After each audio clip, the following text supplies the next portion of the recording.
اچھا دوستوں، میں یہاں ایک بات کرنا چاہتا ہوں آپ سے کہ اگر آپ کا پلان ہے کہ آپ نے فرانس، اٹلی، جرمنی وغیرہ آنا ہے تو ایک چیز ذہن میں رکھیے گا کہ یہاں آپ آ کر آپ کو مزدوری کرنی پڑے گی. خواہ آپ پڑھے لکھے ہیں خواہ ان پڑھ ہیں، کرنی مزدوری پڑے گی. اور مزدوری بھی اس قسم کی ہوگی کہ شاید آپ نے کبھی پاکستان میں سوچا بھی نہیں تھا.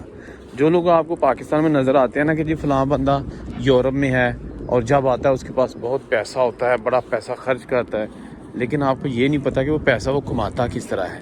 یہاں پر جب لوگ کام پہ جاتے ہیں سخت سردی میں، فجر کی اذان سے پہلے، یعنی نماز نہیں، اذان سے پہلے اٹھنا پڑتا ہے اور اس کے بعد آپ کو ایک ایک دو گھنٹے کا سفر طے کر کے اپنے کام والی جگہ پر جانا پڑتا ہے جہاں آپ نے کام کرنا ہوتا ہے، تاکہ آپ 8 گھنٹے کی ڈیوٹی کریں اور پھر واپسی پہ گھنٹہ 2 گھنٹے آپ کو لگ جاتے ہیں.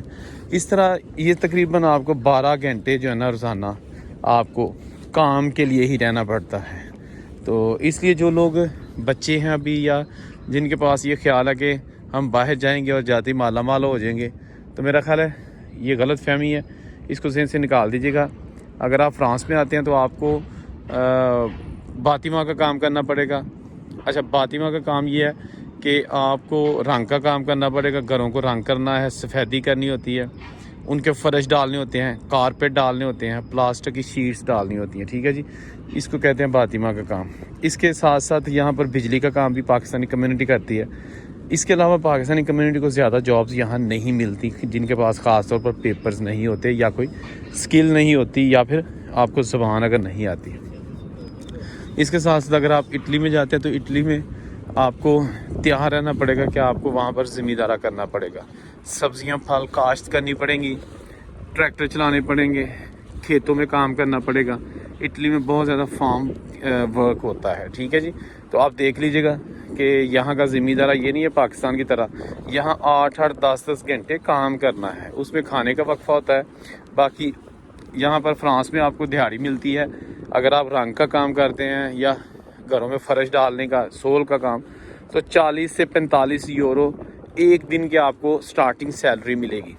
جبکہ اٹلی میں اگر آپ کام کرتے ہیں تو وہاں پہ گھنٹوں کے حساب سے ہے، یعنی کہ آپ کو 6 سے 5 یا 6 گھنٹے 5 یا 6 یورو ایک گھنٹے کے جو نا وہ مل سکتے ہیں. ٹھیک ہے، اگر آپ جو کام سیکھ لیتے ہیں، کام کرتے ہیں، مالک کی نظروں میں آپ کی تنخواہیں بڑھنے کے چانسز ہو جاتے ہیں. ٹھیک ہے جی، جرمنی میں ہوٹلنگ کا کام آپ کو مل سکتا ہے، لیکن فرانس میں زیادہ تر جو ہے نا وہ آپ کو رنگ کا کام ملے گا. بہتر یہی ہے کہ آپ پاکستان سے اگر آنا چاہتے ہیں یہاں تو آپ سیکھ کر آئیں، کلاسز بھی لیں، زبان سیکھیں اور رنگ کا کام سیکھیں، ہنر سیکھ کے آئیں. اچھا، اٹلی میں ایک چیز دیکھی گئی ہے کہ وہاں پر جو لوگ آ کے اپنا بزنس سٹارٹ کرتے ہیں نا، خاص طور پر تھوڑے پیسوں سے، حمام جس کو ہم کہتے ہیں، ہیئر سیلون، بال کاٹنے کی دکان، حجامت کی دکان، تو وہ بہت پیسے کماتے ہیں. اس کا یہ ہوتا ہے کہ آپ کی انویسٹمنٹ تھوڑی ہوتی ہے اور بہت ساری آپ جو ہے نا وہاں پر انکم بنا سکتے ہیں. بہت سارے لوگوں کو میں جانتا ہوں جو یہ بزنس کرتے ہیں اور